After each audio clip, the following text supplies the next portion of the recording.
ओम श्री परमात्मने नमः। संबंध। अब भगवान आगे के श्लोक में स्थित प्रज्ञ कैसे चलता है, इस चौथे प्रश्न का उत्तर देते हैं। राग द्वेष वियुक्तस्तु विषय निद्रि यश्चरन् आत्मवशय विद्रेयात्मा प्रसादम दिक्क्षति प्रसादे सर्वदुखानां हानिरस्योपजायते प्रसन्नचेतसो हयाशु बुद्धि पर्यवतिष्ठते। पूर्व श्लोक में भगवान ने कहा कि आसक्ति रहते हुए विषयों का चिंतन करने मात्र से पतन हो जाता है, और यहाँ कहते हैं कि आसक्ति ना रहने पर विषयों का सेवन करने से उत्थान हो जाता है। वहाँ तो बुद्धि का नाश बताया और यहाँ बुद्धि का परमात्मा में स्थित होना बताया। वहाँ तो बुद्धि का नाश बताया और यहाँ बुद्धि का परमात्मा में स्थित होना बताया। इस प्रकार पहले कहे गए विषय यहाँ के विषय का अंतर बताने के लिए यहाँ तू पद आया है। साधक का अंतःकरण अपने वश में रहना चाहिए। अंतःकरण को भी वशीभूत किए बिना कर्म योग की सिद्धि नहीं होती। प्रत्युत कर्म करते हुए विषयों में राग होने की और पतन होने की संभावना रहती है। वास्तव में देखा जाए तो अंतःकरण को अपने वश में रखना हर एक साधक के लिए आवश्यक है। कर्म योगी के लिए तो इसकी विशेष आवश्यकता है। जैसे विधेयत्मा पद अंतःकरण को वश में करने के अर्थ में आया है, वैसे ही आत्मवशय पद इंद्रियों को वश में करने के अर्थ में आया है। तात्पर्य है कि व्यवहार करते समय इंद्रियां अपने वशीभूत होनी चाहिए, और इंद्रियां वशीभूत होने के लिए इंद्रियों का राग द्वेष रहित होना ज़रूरी है। अतः इंद्रियों से किसी विषय का ग्रहण राग पूर्वक ना हो और किसी विषय का त्याग द्वेष पूर्वक ना हो। कारण कि विषयों के ग्रहण और त्याग का इतना महत्व नहीं है जितना महत्व इंद्रियों में राग और द्वेष ना होने देने का है। इसीलिए तीसरे अध्याय के 34वें श्लोक में भगवान ने साधक के लिए सावधानी बताई है कि प्रत्येक इंद्रिय के विषय में राग और द्वेष रहते हैं। साधक इनके वशीभूत ना हो, क्योंकि ये दोनों ही साधक के शत्रु हैं। 5वें अध्याय के तीसरे श्लोक में भगवान ने बताया है कि जो साधक राग द्वेष आदि द्वंद्वों से रहित हो जाता है वह सुखपूर्वक मुक्त हो जाता है।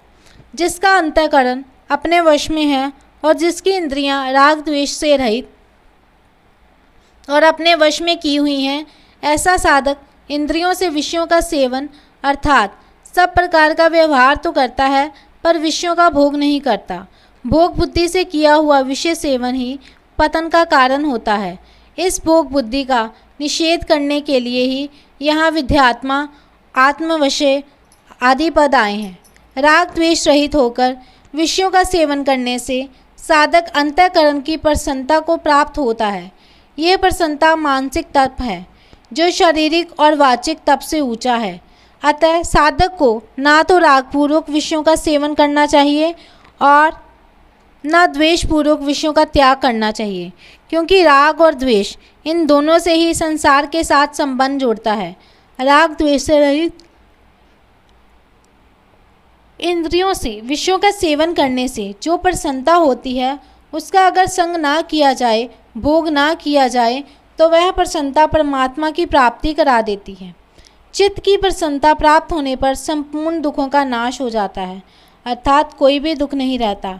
कारण कि राग होने से ही चित्त में खिन्नता होती है।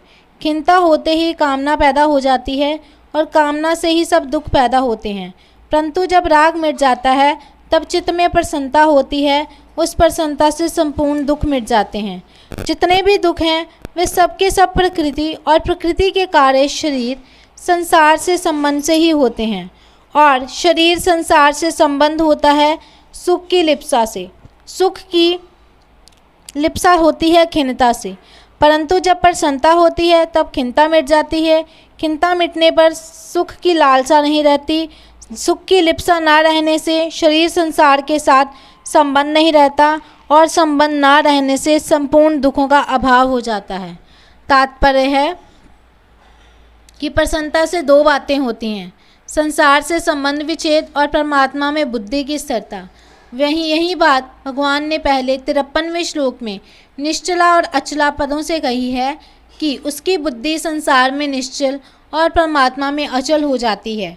यहाँ सर्वदुखानाम हानि का तात्पर्य ये नहीं कि उसके सामने दुखदायी परिस्थिति आएगी ही नहीं, प्रत्युत इसका तात्पर्य ये है कि कर्मों के अनुसार उसके सामने दुखदायी घटना परिस्थिति आ सकती है, परंतु उसके अंतःकरण में दुख, संताप, हलचल आदि विकृति नहीं हो सकती।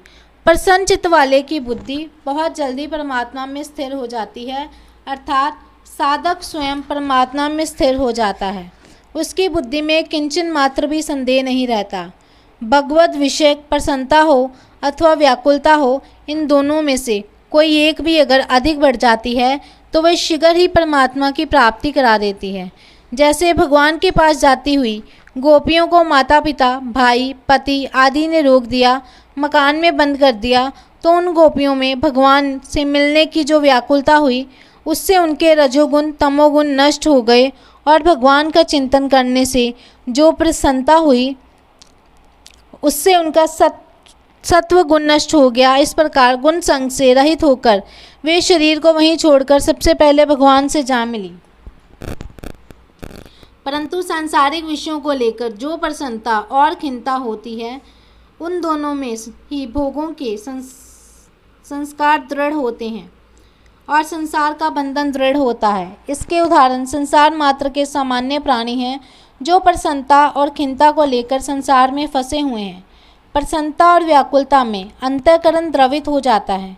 जैसे द्रवित मोम में रंग डालने से मोम में वह रंग स्थायी हो जाता है, ऐसे ही अंतःकरण द्रवित होने पर उसमें भगवत संबंधी और सांसारिक जो भी भाव आते हैं वे स्थायी हो जाते हैं। स्थायी होने पर वे भाव उत्थान और पतन करने वाले हो जाते हैं। अतः साधक के लिए उचित है कि संसार की प्रिय से प्रिय वस्तु मिलने पर भी प्रसन्न ना हो और अप्रिय से अप्रिय वस्तु मिलने पर भी उद्विग्न ना हो।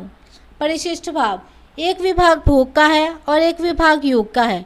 राग द्वेष से युक्त भोगी मनुष्य अगर विषयों का चिंतन भी करे तो उसका पतन हो जाता है, परंतु राग द्वेष से रहित योगी मनुष्य अगर विषयों का सेवन भी करे तो उसका पतन नहीं होता, प्रत्युत वह परमात्म तत्व की प्राप्ति कर लेता है। राग द्वेष से रहित मनुष्य भोग बुद्धि से विषयों का सेवन नहीं करता, अर्थात भोगजन्य सुख नहीं लेता, क्योंकि ये उसका ध्येय नहीं है। वह भोगों को राग पूर्वक ना भोग कर त्याग पूर्वक भोगता है, इसलिए उसका अंतःकरण निर्मल हो जाता है।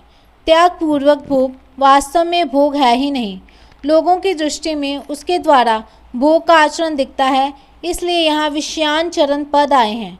राग द्वेष से रहित होने पर प्रसाद की प्राप्ति होती है। हरदम प्रसन्नता रहे, कभी खिन्नता ना आए, नीरसता ना आए, यह प्रसाद है। इस प्रसाद की प्राप्ति में भी संतोष ना करें, इसका उपभोग ना करें तो बहुत जल्दी परमात्मा की प्राप्ति हो जाती है। जय श्री कृष्ण।